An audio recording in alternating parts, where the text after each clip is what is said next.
এখানে কাকে জড়ি ধরে বসে আছে? এটা আমার বয়ফ্রেন্ড। তুমি একটা ঘরে বসে রাত বেরাত মদ খেয়ে এখানে এসে বসে আছো কেন? আমি কোনো ঘরের বউ না, আমি একটা মানুষ। আমি কোনো ঘরের বউ না, এইসব ফালতু কথা বলবি না, যা এখান থেকে। এই ভিডিও করছি।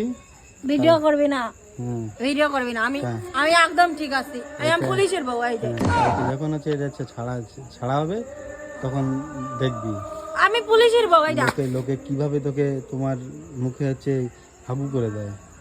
তো তুমি আমাকে বিয়ে করেছো কেন? কি সত্যি কথা বলবো? হুম, তোমার সরকারি চাকরি দেখে। না তো তাহলে ঠিক আছে তো। সত্যি কথা বলতে আমি তোমারে ভালোবাসি। তোমার লুকটা আমার হেভি লাগে, লুকটা করে, তোমার লুকটা হেভি দেখতে, হেভি দেখতে। কিন্তু সরকারি চাকরি না থাকলে বাড়া আমি তোমার বিয়ে টিয়ে করতাম না। হাওয়া দিতে পারে সেটা তো দেখলাম।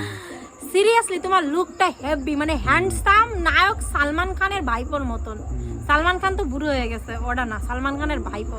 কিন্তু কোনো লুকে কাজ হতো না যদি তুমি সরকারি চাকরি না করতা। এসে কেটে গেছে। এই তো বেশ ভালো।